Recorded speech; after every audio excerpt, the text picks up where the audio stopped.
Hello friends, let's come to the next lecture of UPPCS pre-examination. We have already finished 90 question I guess. Okay, so we will start today from 91st question, which is given in Hindi only. So we will convert it into English. So okay, so Rashtriya Vigyan Divas, the question, let us read the question first. Rashtriya Vigyan Divas, that is National Science Day. Okay, 2025 के regarding हमको दो statement दिए गए हैं. We have to check which statement is correct. तो first बोला गया है नेशनल साइंस डे जो है दैट इज़ सेलिब्रेटेड ऑन 28 फरवरी को रमन प्रभाव, दैट इज़ रमन इफेक्ट जो होता है, जो सीवी रमन ने दिया था, उनकी खोज में मनाया जाता है, उनके कारण मनाया जाता है. और इस वर्ष का थीम जो है दैट इज़ एम्पावरिंग, विकसित भारत के लिए विज्ञान और प्रौद्योगिकी है. तो मतलब एम्पावरिंग इंडिया के लिए, मतलब डेवलपमेंटल इंडिया के लिए साइंस और प्रौद्योगिकी बहुत इंपॉर्टेंट है. That is innovation is important. So in 91st question if we talk about this statement, both the statement are wrong. तो answer D is correct. Okay, so ना तो एक है ना तो दो है, बिकॉज जो नेशनल साइंस डे है celebrated on 26 February not 28 February. This statement is गलत इन दिस ओनली. तो इट इज़ सेलिब्रेटेड ऑन 26 फरवरी और रमन इफेक्ट के कारण ही किया जाता है, राइट.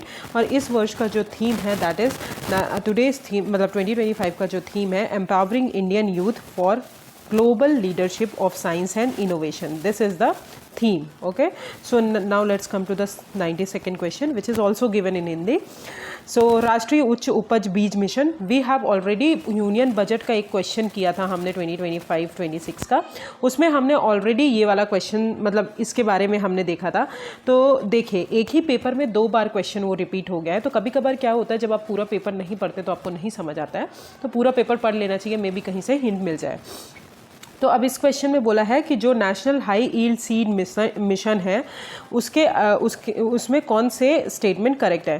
तो बोला गया है कि दिस मिशन जो है ये बजट 2025-26 में की गई है, और इसके लिए जो बजट एलोकेशन है दैट इज़ 100 करोड़ किया गया है. और इनका उद्देश्य यही है food security, preservation of traditional crops, ये सब चीज़ें, promote climate resilience seeds and protect biodiversity, ये इनका वो है. तो if we talk about the 92 question, the answer number C is correct, because वो तीनों स्टेटमेंट सही है, इसमें कोई भी स्टेटमेंट गलत नहीं है. नेक्स्ट कम टू 93 क्वेश्चन, विश्व वाणिज्य दिवस, that is world wild life day. World wild life day 2025 के रिगार्डिंग हमको देखना है. तो वर्ल्ड वाइल्ड लाइफ डे जो है ये हर साल 3 मार्च को किया जाता है. This is the first statement. And second, इस वर्ष का थीम है वाणिज्य संरक्षण वित्त, लोगों को और ग्रह में निवेश करना. तो if we talk about 93 world wildlife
vernacular press act 1878 का पास किया, जहाँ पे उन्होंने स्ट्रिक्ट रिस्ट्रिक्शन लगाया इंडियन न्यूज़पेपर पे कि आप जो है इसको वो नहीं करेंगे, और इसको गैगिंग एक्ट भी बोलते हैं, ठीक है।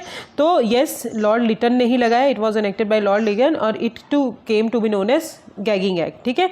नेक्स्ट अगर बात करें तो अकॉर्डिंग टू द एक्ट अगर बात करें तो इसमें बोला गया है कि डिस्क्रिमिनेशन जो है वो इंग्लिश और वर्नाकुलर न्यूज़पेपर में किया जाएगा। जो भी वर्नाकुलर न्यूज़पेपर इंडियन गवर्नमेंट जो ब्रिटिश गवर्नमेंट को ब्रिटिश गवर्नमेंट की पॉलिसीज़ को क्रिटिसाइज़ कर रहे हैं तो उनको हटा दिया जाएगा, उन न्यूज़पेपर को पूरी तरह बैन कर दिया जाएगा, और उनको न्यूज़पेपर को राइट टू अपील भी नहीं मिलेगा, मतलब वो कोर्ट पे जाके नहीं बोल सकते हैं अगेंस्ट द पनिशमेंट। और डिस्ट्रिक्ट मजिस्ट्रेट को बोलना पड़ेगा कि वो रिटन एश्योरेंस ले सारे न्यूज़पेपर से जो कि पब्लिश करते हैं anti government material. So this is all about the vernacular press act and this act was repealed by lord Ripon. उसी के बाद आए थे वाइसरॉय। तो answer number D is correct. याद रखिएगा तीनों सही हैं, मैंने वो गलती से लगा दिया सी, तो 95 का डी इज करेक्ट। नेक्स्ट आते हैं 96 क्वेश्चन। 96 क्वेश्चन में बोला गया है wait a second, sorry 96 question में बोला गया the correct chronological sequence of geological cluster in India. कैसे कैसे रॉक्स फॉर्म हुए, सीक्वेंस क्या है उसका हम बात कर रहे हैं। तो इसमें अगर हम बात करें तो सबसे पहले आपको पता होना चाहिए धारवाड़ रॉक्स, सबसे पहले आर्कियन रॉक्स आए, ठीक है, फिर धारवाड़ आए, तो धारवाड़ फोर्थ, बी और सी में से होगा। धारवाड़ के बाद बात करें तो कडप्पा आए थे, कडप्पा सिस्टम याद रखिएगा, तो 4 के बाद 2 आया था, तो बी स्टेटमेंट इज करेक्ट। तो धारवाड़ के बाद कडप्पा आया था, कडप्पा के बाद विंध्यास आया था, और सबसे लास्ट जो आए थे दैट इज डेक्कन ट्रैप, ठीक है, सबसे लास्ट जो आए थे वो डेक्कन ट्रैप था। तो सबसे पहले कौन से आए थे, आर्कियन रॉक्स आए थे, फिर धारवाड़ रॉक्स आए थे, फिर कडप्पा आए थे, और कडप्पा के बाद विंध्यास आए थे, और विंध्यास के बाद जो है हमारे वो डेक्कन ट्रैप आए थे, फिर टर्शरी रॉक्स आए थे। तो this is all about the rock system of India. Okay, next question is 97. Consider the following kinds of organism: bacteria, fungi and flowering plant. Some species of which of the above kind of organism are employed at biopesticides. अब biopesticides जो है आपको पता होना चाहिए, biopesticides हम किसी भी बैक्टीरिया, फंगाई, फ्लावरिंग प्लांट कोई भी हो हम उसको एज अ बायोपेस्टिसाइड्स यूज़ कर सकते हैं to kill the harmful insects, ठीक है। For example Bacillus thuringiensis BT bacteria जो है हम कैटरपिलर्स को मारने के लिए यूज़ करते हैं, सर्टन फंगाई इंसेक्ट्स को डिस्ट्रॉय करने के लिए यूज़ करते हैं। तो याद होगा बीटी कॉटन भी हमने जनरेट किया है, क्योंकि बीटी कॉटन में जो भी पेस्ट रखता था उस पेस्ट लगता था उसको हटाने के लिए। तो all the statement is correct. Bacteria, fungi and flowering plant को हम तीनों को ही एज अ बायोपेस्टिसाइड्स की तरह यूज़ कर सकते हैं। तो option number D is correct. Next question is 98 question. Which of the following statement correct regarding the MPC, Monetary Policy Committee? And this is the question which already asked in UPSC examination and UPPCSB. ठीक है, तो 98 का let us read the statement. First is it decides the RBI benchmark interest rate. It is a 12-member body including the governor of RBI and is reconstituted every year. It function under the chairmanship of Union Finance Minister. अब MPC की अगर बात करें monetary policy committee की, yes ये जो है inflation targeting के लिए यूज़ की जाती है, दैट इज़ इंटरेस्ट रेट के लिए भी यूज़ किया जाता है। तो फर्स्ट स्टेटमेंट तो बिल्कुल सही है। बट एमपीसी की अगर बात करें तो it is not a 12 member body, it is a 6 member body in which 3 member from government of India and 3 member from RBI, ठीक है, आरबीआई से होते हैं, ठीक है। तो इसमें सिर्फ 6 मेंबर बॉडी है और ये हर साल कॉन्स्टिट्यूट नहीं होती, याद रखिएगा, हर साल कॉन्स्टिट्यूट नहीं होती। तो second is wrong, second statement is wrong. It function under the chairmanship of union finance minister, no, it function under the chairman of RBI governor. याद रखिएगा आरबीआई गवर्नर के अंदर जो है ये फंक्शन करती है। So third statement is wrong, second statement is wrong, only first statement is correct. तो option number 1 is correct. Okay, if we go by the statement. Okay, now let's come to the 99 question. Protect the sovereignty, unity and integrity of India, keep it intact. This is provided in, अब ये किस चीज़ में provide किया गया है? Preamble of the constitution, DPSP, fundamental rights and fundamental duties. You know that it is provided in article 51A, sorry, in this we have to go by, it is provided in fundamental duties which is article 51A, जहाँ पे हम sovereignty, unity and integrity of India को protect करेंगे, उसको intact करेंगे। तो 99 का D option is correct. Next आते हैं 100 question. The salaries and remuneration of which of the following officers is determined by the president of India. अब chief justice of India की अगर बात करें तो ऑब्वियसली आपको पता है it is a constitutional body and it is already it is supreme court का जितनी भी हैं सैलरीज एंड वो सब वो हमारे जो है सेकंड शेड्यूल में मेंशन है। तो चीफ जस्टिस ऑफ इंडिया तो नहीं होंगे, controller and auditor general of India भी नहीं होंगे because CAG is already mention in that, chief election commissioner भी नहीं होंगे बिकॉज उनकी सैलरी भी प्रेसिडेंट डिसाइड नहीं कर दे। तो अटॉर्नी जनरल ऑफ इंडिया की जो सैलरी है that is decided by the president because he appointed by the president and he hold office during the pleasure of president, that's why 100 का answer B है attorney general of India. Next आते हैं 101, consider the following statement, no person is eligible for appointment as governor unless he has completed the age of 30 years. Second statement, the same person can be appointed as a governor for 3 states. If we go by the statement, so no person shall be eligible. Yes, no person shall be eligible, but not 30 years. It is 35 years for president and the governor. याद रखिएगा, for president and the governor, the age is given is 35 years and the same person can be appointed. Yes, the same person can be appointed for three states के लिए appoint हो सकते हैं. So option number B is correct. Option number B is correct. Sorry, hold a second.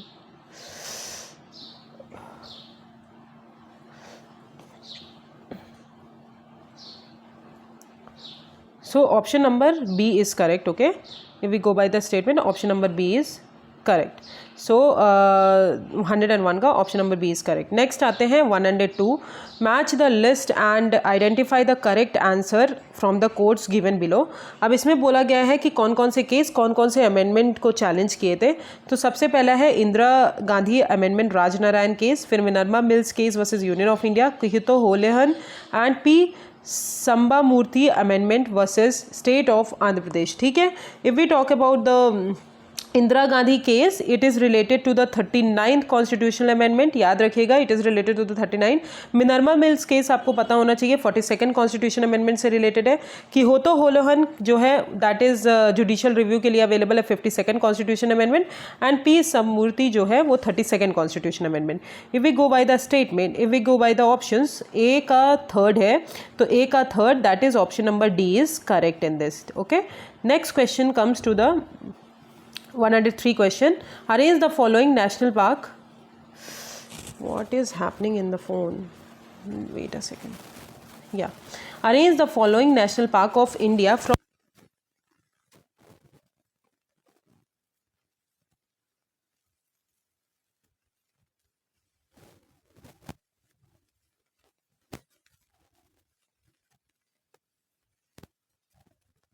Go by the statement. Option number 2 is first. Kanger घाटी जो है वो सबसे पहले आएगा. ठीक है, फिर कॉर्बेट नेशनल पार्क आएगा, फिर रोहला नेशनल पार्क, फिर वेल्दवर नेशनल पार्क. ठीक है, तो option number B is correct. Next come to the question number 104, राष्ट्रीय रोपवे प्रोग्राम. तो if we talk about national ropeway development programme Parvatmala, which is the name of this development programme is Parvatmala. इसके संदर्भ में कौन से कथन सही है, मतलब कौन से स्टेटमेंट सही है. फर्स्ट इज दिस प्रोग्राम जो है is related to the budget of 2025-26 में आई है, और इसका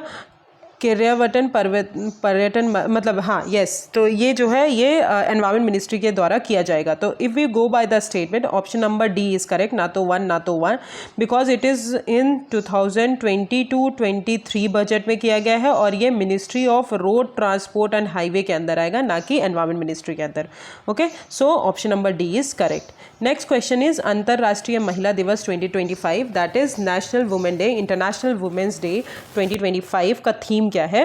तो इंटरनेशनल वुमेंस डे 2025 का थीम है, option number D is correct, which is for all women and girls rights equality and empowerment is given. ठीक है, तो 105 का option number D is correct. We will start, so we will finish the today's lecture. I will start